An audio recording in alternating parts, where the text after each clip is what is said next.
Bakunzi ba Neema Gospel TV turabaramukije.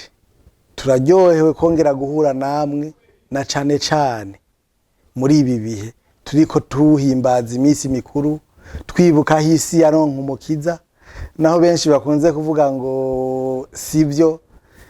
Ikintu nyamukuru jewe mfata nuko gusa isi yaronse umukiza. Ivyo amatarike sindavyitaho, itariki ishobora kubica nk'ikaba n'iyindi, mugabo hariho umunsi isi yahimbaza n'ijuru riravyemeza ko habonetse umuntu aje gukiza isi. Iyo misi rero niyo turiko twibuka muri iyi misi. Twe rero n'umunezero mwinshi kuko twibuka iyi misi mikuru, ariko kandi tuca tunahimbaza natwe umunsi twatanguriyeko iki gikorwa natwe tukimazemo imyaka 4. Twagitanguye ari ku munsi wa Noel, ni igikorwa ca Neema Gospel TV catangura. Bivuze ngo duhimbaza Noel, duhimbaza isabukuru ry'ivuka ry'iyi televiziyo menyesha mana canke mvuga butumwa. Murumva tuba turi mu misi mikuru myinshi tugirwa ko duhimbaza rero n'ubunane. Ubwo rero turabifurije Noel nziza, turabifurije kandi n'umwaka mwiza uwo buca twinjiramo. Tunezerewe gose kandi hari ibintu biza bigora kubera ko numva biriko biraguka, biza vyaguka. Turabashimiye mwebwe abadukurikirana, kubera ko kuba tukiriko turakorera ibi biganiro, kuba tukiriko tubashikiriza ubutumwa n'indirimbo, nukubera ko mwaduteye intege, nukubera rimwe na rimwe mutwibutsa mukatwishuza muti vya bintu gute twadebukiwe tugasubira tugashiramwe agatege kugira ngo tubibahereze. Turabibashimiye vy'umwihariko cyane abantu bakoresha TikTok, turabashimiye cyane. Twayitanguye uyu mwaka, mugabo tugiye kuraba dufise abantu badukurikirana kuri TikTok baza baba 8,000. Turabashimiye cyane.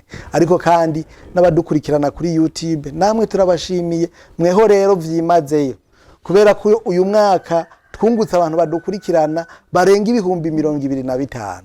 Twawutanguye dufise ababa 30,000, mugabo muze kuraba turangije dufise 1000 biza vyegera 55. Bivuze ngo muri abantu bacu Imana ibahezagira. Ariko kandi ntimwari kureka kubikora ngo mubisangiza abandi, munabatumirire, kubera ko mwarabonye ko mu vyo tuzadukora tuza twiga igitabo gitanga umugisha. Iki gitabo kivuga ngo co nyene nico kivyivugira ko umuntu agikurikirana ahiriwe ahezagiwe. Murumva namwe rero abantu mwakurikiranye iki kiganiro murahiriwe murahezagiwe, co kimwe namwe muriko muragikurikirana. Mbega ndiko ndashima mpava nsanga ngize introduction nini y'ikiganiro. Umugareka mbanze nakira umutumire. Ikiganiro ni Go Deep, episode ni ya 48. Iyo duherutse yari ya 47, kandi 46 na 47 nabonye mwaraziravye cane. Sinzi ikintu cabaye, ariko reka nshimire mwarimu wakoze mbega mwavuga ko wakoze kurengera uko ushoboye kugira ngo tugume turonka iki kiganiro. Murakoze cyane kandi kaze muri iki kiganiro. Murakoze gose je. Ni mwarimu Aime Kazimire Harerimana, ni mwarimu akaba na diakoni. Ivyo vyose Imana ibimuhezagirire. Ijya diakoni babimushizemo muri uyu mwaka, vya mwarimu wari mu mwaka uheze, kandi twatanguye iki gitabo atari mwarimu, ntiyari na diakoni. Ivyo vyose vyaje tuza twiga iki gitabo. Bivuze ngo harahiriwe kandi harahezagiye abumva iki gitabo, abasoma ivyanditse muri iki gitabo. Dufise sije ni Go Deep, igitabo tuza twigane vyahishuriwe Yohana. Twagitanguye haraheze imyaka irarenga 2. Myaka irarenga 2 uheze ugira kabiri. Tugomba dutangure umwaka ugira gatatu. Nkuko twama dutangura kino kiganiro rero, turasenga hanyuma tukinjira mu mizi. Kaze Mana, turagushimiye ngene uri Mana nziza, ugenda utugirira neza uko bukeye uko bwije. tugenda tubona ineza yawe, tugenda tubona ukuboko kwawe ugenda utsinda abansi bacu. N'ubu dushigikire muri umwaka tugiye gutangura, nk'uko wabanye natwe uzobane natwe, uzorushize kutugwanira muri vyose kubwa Yesu Kristo mwami wacu, amen. Tumaze kwiga gushika mu gice ca 15 ciki gitabo c'ivyahishuriwe Yohana, aho ubu tugiye kuri godipe ya 48. Mu gitabo mu gice duheruka guheza twarabonye ko igice ca 15 n'ica 16 tubonamwo ubutumwa abamarayika batanze. Ubwo butumwa nabwo bwari burimwo ibijanye n'udukarabo canke izavyandwi zuzuye uburake bw'Imana. Hanyuma mu gice ca 17 hazoca hakurikira rero inzambi indwi zo guca imanza. Inyuma y'ivyo tuzoca rero tubona ikindi gice kiri hagati ya 17 n'ica 18.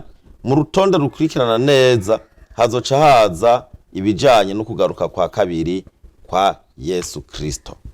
Imana ishimwe, amina. None rero tugomba dushishikare nibi twabonye muri iki gice ca 15, aho mu gice ca 16 duhereye ku murongo wa mbere n'uwa kabiri duca tubona ivy'inzavya. Tugomba tubone rero akavya ka mbere uko Yohana Yesu yakamweretse. Avuga ngo numva ijwi rirenga rivuye muri rwa rusengero. Aha uru rusengero mwibuke ko mu gice ca 15 twadojeje kubona ingene rwafundurutsemwo umwotsi, abantu bose bakabona umwotsi wuzuye mu rushengero. Ubu rero inyuma y'umwotsi Yohana avuga ngo numva ijwi rivuye muri rwa rusengero ribarira abamarayika indwi riti nimugende musuke kw'isi izo zavyandwi z'uburake bw'Imana. Numva ijwi rirenga rivuye mu rusengero. Iri jwi rikomeye siryo umumarayika Yohana yumvise nk'uko vyari mu gice ca 5 n'umurongo wa 2 n'uw'indwi, no mu gice ca 2 n'umurongo w'10, canke igice ca 3 umurongo wa 14 n'uw'17 n'ahandi. Ahubwo tubonako kuva mu gice ca 15 umurongo w'8 iryo ni iry'Imana yo ubwayo imwe yavuga iti nta muntu n'umwe yoshobora kwinjira mu rusengero gushikaho ivyo vyago bizosozererwa. Musuke kw'isi izo nzavyindwi. Imana itegetse abamarayika indwi gutangura gusuka imanza zayo kw'isi. Ivyo vyago indwi vyerekana izo manza z'Imana isutse kw'isi. Nta gukekeranya canke gukuraho, ivyago bitegerezwa gusukwa kw'isi vuba na vuba. Umurongo ugira 2 havuga ngo uwa mbere aragenda asuka urwavyaguwe kw'isi. Abantu bafise ikimenyetso ca gikoko bagasenga igishushanyo cacu bafatwa n'ibisebe. Mu Kigiriki bavuze ngo bafatwa n'ibisebe bibabaza kandi vyica. Mugabo ngaha muri Bibiliya bakoze ijambo rivuga ngo bafatwa n'ibisebe bikomeye bibi. Uwa mbere aragenda asuka urwavyagwiwe. Umumarayika wa mbere yaciye yubahiriza itegeko ry'Imana asuka urwavyagwiwe buno bwangu. Bafatwa n'ibise bibabaza kandi vyica canke bikomeye bibi. Ijambo igisebe mu Kigiriki ni kakos, risobanura umubisha canke kibi cane. Ijambo bikomeye bibi mu Kigiriki ni herkos, risobanura bibabaza cane kandi bidakira. Mu yandi majambo twovuga ko vyari bisebe bimeze nka kanseri. Umumarayika wa mbere amaze gusuka urwavyagwiwe, umubisha wa kanseri ababaza cane ameze nka ca cago c'abanyegiputa caba dusomye hariya mu gitabo co muri Kuvayo 9 uhereye ku murongo w'9 kugeza ku murongo wa 11 azoca yaduka mu bantu abababaza. Abantu rero bafise ikimenyetso abantu bafise ikimenyetso ca gikoko nk'uko vyagenze ku vyago vy'abanyegiputa, ibi bizoshikira abo bose bahindutse bakemera kuba bansi b'Imana. Umurongo ugira 3 soma twumve. Uwa kabiri asuka ugwavya gwiwe mu kiyaga gicika amaraso nk'ayufuye. Ikintu cose co mu kiyaga kiri n'ubugingo kirapfa. Aha rero nagomba tujane neza kuri ibi vyago vyasutswe mu isi. Tugende dusubira inyuma turabe n'ivyago Imana yateje abanyegiputa mu gihe nabo bari bagararije bakanka kurekura Abisirayeli ngo baje gushikanira Imana. Asuka ugwavya gwiwe mu kiyaga. Ugwavya gwa kabiri gwasutswe, hanyuma ikiyaga gica gihinduka nk'amaraso y'umuntu yapfuye, amaraso yavuze kandi aboze. Ibi bisa n'igihe inzamba ya kabiri y'urubanza yavuga uko tubibona mu vyahishuriwe 8 n'umurongo w'8. Niko vyanagenze mu gihe c'icago ca mbere co muri Egiputa uko tubisoma mu gitabo co muri Kuvayo igice c'indwi uhereye ku murongo wa 20 kugeza ku murongo wa 21. Hano rero tubona igicapo c'uko bisa n'umuntu yakomerekejwe kandi ariko arazazanirwa mu maraso yiwe. Ikintu cose kiri n'ubugingo mu kiyaga kirapfa. Itandukaniro tubona hagati y'inzamba ya kabiri ya mbere n'ugwavya gwa y'inzamba ya kabiri n'ugwavya gwa kabiri, tubona ko ikintu cose co mu kiyaga capfuye atari ca gatatu c'ivyaremwe gusa. Igihe twabona ivy'inzamba, inzamba ivuze hapfuye ica gatatu c'abari mu isi. Mugabo igihe c'urugwavya ntihazoba ari ca gatatu. Tubona ko ikintu cose co mu kiyaga kizopfa. 16 uhereye ku murongo wa 4 kugeza ku murongo w'7 naho tubona ugwavya rugira tubonaho izindi nzavya zikurikira. Umurongo wa 4 havuga ngo uwa gatatu asuka ugwavya gwiwe mu nzuzi no mu masoko y'amazi bicika amaraso. Mu Kigiriki bongeye ko bavuze ngo mu masoko bicika amaraso, muga mu Kigiriki bace bongera ko mu masoko y'amazi barapresiza kugira ngo bishobore gutahurika. Asuka ugwavya gwiwe mu nzuzi no mu masoko y'amazi. Umumarayika yasutse urubanza mu mazi meza. Uru rubanza rurashusha n'ubwo ku nzamba ya gatatu nk'uko tubibona mu vyeshuro hana 8 10 n'umurongo wa 11. Bicika amaraso. Amazi meza yose aciye acika amaraso. Ivyo bigatuma atamazi yo kunywa azoba kiriho. Urubanza rw'Imana muri aya masaha yo gusozera ruraremereye cyane kuko amaraso azosukwa mu kiyaga. Mu kiyaga nta mazi umuntu azosubira kuvomayo, kandi gwongere asukwe mu masoko ahantu hose hari imbizi y'amazi izoba iri kwiradudubiza amaraso. Umurongo wa 5 havuga ngo numva umumarayika w'amazi avuga atugororotse uriho yamyeho. Mu Kigiriki bace bongera ko kandi akandi kajambo kavuga ngo kandi azokwamaho uwera kuko uciye iryo teka. Numva umumarayika w'amazi avuga abayuda barizera ko ikintu cose kama cobwirizwa kuba gifise umumarayika waco kuri cyo. Nk'uko tubona mu vyashuro Yohana 7:1 tubona ko hariho abamarayika 4 bagendeza imiyaga mu vyahishuwe Yohana 14:18. Umumarayika rero yari afise ubushobozi ku muriro. Hano umumarayika agenga ivy'amazi niwe ariko aravugwa. Atugororotse. Umumarayika avuga ko Imana igororotse mu guhindura amazi meza yo kunywa agacika amaraso. Yamyeho avuga ngo wamyeho, yongera ko mu kigiriki ngo kandi uzokwamaho. Ibi bihura mu sobanuro n'izina Yehova risobanura nyene ngo Imana ihoraho. Isoko y'uru rubanza ni Imana ihoraho.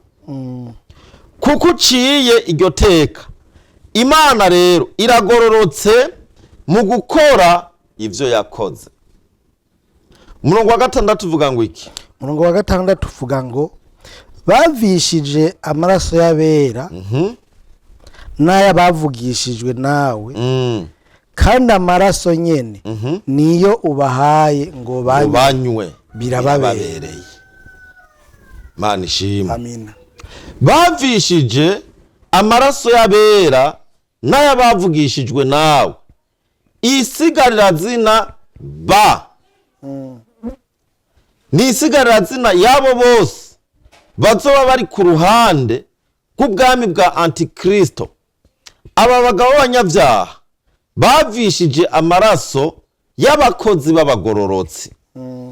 Amaraso nyene niyo ubahaye ngo banwe. Iki ni cagezwe kidahinduka co mu gitabo c'ivyahishuwe. Mu gihe c'amagume inkomezi zabo kwa Satani bavishije amaraso y'abera nkaho yoba ari atarengeye kuba amazi.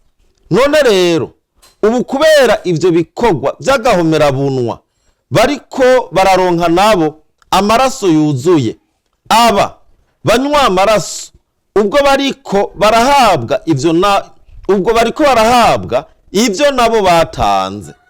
Ngaha n'umurongo ukomeye cyane ko ku Mana atakintu kijana. Ingero ugeramwo nawe ni uzogererwamwo. Umuntu wese yicisha inkota amenye ko nawe imurindiriye. Umuntu wese avisha amaraso amenye ko nayiwe arindiriwe. Ngo birababereye. Ibi ntibijana n'ubwiza bw'inyifato y'abo bantu, ahubwo birakwiye gucigwa ubwo rubanza rushitse rw'ivyo bakoze, rwo kwishura ivyo bakoreye abantu, bakumva ko nabo ivyo bakoreye abantu vyari ibintu bibababaza, bakumva ubabara abandi bagize nabo bakabuhonjako. Umurongo w'indwi niwo turangiriza ko iki gice. Havuga ngo numva igicaniro kivuga. Mugabo Yohana mu kigiriki bavuze ngo numva irindi riva ku gicaniro. Kiti egome mwami Imana ushobora vyose, amateka yawe n'ay'ukuri n'ukugororoka. Numva irindi riva ku gicaniro, ikindi gishinga ntaye cemeza ko imanza Imana iri kwiraca zigororotse. Naho turangirije inyigisho z'uyu munsi. N'ubu urubanza rw'Imana ruzoba rugororotse, kandi ku bantu bose bama bumva aya majambo nuko bomenya ko ikintu cose Imana yavuze izogishitsa. Ikintu cose Imana yashinze izogikora. Ariko kandi ibi ni ku bantu bagumije gukomantaza umutima, ni ku bantu base kwemera ubutumwa bwiza, ni ku bantu base guhindukira ngo Yesu abagirire imbabazi. Ariko kandi izi mbabazi turimwo ubu mwanya tugifise uwo mwanya uzohera, imbabazi z'Imana zizohera, Imana icica urubanza rw'ikintu cose, Imana ibahezagire. Amina. Iki gitabo na cane cane iyi mirongo ndwi twize, jewe numvise harimwe ukuntu incanze gato. Incanze gute? Hazavugwa ibintu numva birimwe akantu kakoba, kuko numva umenga ni ibihano, mugabo kandi bigenda binajaniranye n'ibintu vyo guhimbaza Imana. Ibi bintu bihuriye gute hamwe vyo guhana no guhimbaza Imana? Musanzwe muzi ko aba bantu bahimbaza Imana n'abamarayika, yego, bavuga bati Imana uragororotse. Bariko barashimira Imana, yego, ko Imana ihanye abanyabyaha, ko Imana ihanye abantu babi bagiriye n'ababandi, bitwaje ugukomera, bitwaje ubushobozi bafise. Birashoboka ko abamarayika babiraba bikabababaza. Rero ko Imana ihagurutse guhana, bariko baraha Imana icubahiro, bariko barabwira Imana bati Mana, ibi kubikoze ukarenganura abantu barenganijwe, ugatabara aba bantu bari barabuze ikibatabara, wewe uragororotse. Baca bayihimbaza. Biratahurike. Murakoze cyane. Bakunzi ba Neema Gospel TV, hano niho turangirije ikiganiro cuno munsi. Ni ikiganiro kirangije umwaka, nico gituma nongeye kubashimira ubugira kandi numva no babwira ngo, numva no rangiza mvuga ijambo, mugabo reka mbanze ndabashimire. Ndashimiye cyane abantu babanye natwe mu mwaka wose, duhereye kuri mwarimu Aime Kazimire Harerimana, mwumvise ko ari na diakoni, kandi nshimira kandi Pasteur Ciza Pierre, nawe twatanguranye ari mwarimu mu nyuma za kuba Pasteur. Hari ikiganiro twakoranye, n'ubu ntitwahagaritse, murumva ko hiyongereyemo ibindi, umwanya ni waboneka tuzobandanya. Nshimira mwarimu Joshua, nawe twaza dukorana igitabo c'abikorosayi, ntituragiheza n'ubu turacakomeje, imyanya ni ikiri kiratugora. Cangiga ko nshimira n'abantu babatumire twagiye turonka, harimwo Miriam, harimwo Alpha, hariho n'abantu baduteye iteka muri iki kiganiro, harimwo Steve, harimwo Madame Françoise. Mwumve ko tubashimiye kandi turabahaye ikaze n'ubutaha. Ku bwacu nk'abari muri iki gikorwa, ijambo dufise ni rimwe, ni ijambo tuvuga ijambo nk'iryo Karebu yavuze. Ni Karebu ni Yosuwa, ni Karebu azavuga ni muri Yosuwa igice ca 14 n'umurongo wa 11, yavuze ngo uhereye cagihe natumwa nja gutabara, ngatabaruka amahoro, nja gutata inkomezi nari mfise ico gihe, n'ubu nizo numva. Amen. Bivuze ngo turiteguye gukomeza igikorwa, kuko turacari muri ya mudu nyene, na hanyu ho kudutumira, na hanyu ho kudushigikira, kugira ngo bidukundire ko dushika kure cyane habaho. Uyu mwaka twaragiye ahantu hatari hake, twaragiye Bubanza hari hazategurwa kuba misiyoni, twaragiye ku Mudubugu ni Bubanza nyene, twaragiye ku Gahongore, twaragiye ku Mpanda, twaragiye Bururi, twaragiye tukiri Bubanza, twaragiye nahone village 4, Ibururi twagiye hamwe, mugabo tuhakorera ibikorwa bibiri. Twaragiye Bugenyuzi, ubwo n'urugendo rutatworoheye, mugabo twakuye y'umugisha. Ibujumbura sinirigwe nahavuga aho twagiriye, ariko abantu bose bakozwe ko n'Imana, bakaduha access gukorera iwabo kugira ngo dusangize ibiza bihabera. Mugahaye sinahavuze kandi twarahakoreye nayo igikorane kitari gihe, kandi twahagiye kenshi. Imana ibahezagire. Amen. Turiteguye kugaruka, turiteguye no kuja n'ahandi. Naho ubutaha umwaka uza mu kiganiro nk'iki. Imana ibahezagire. Amen.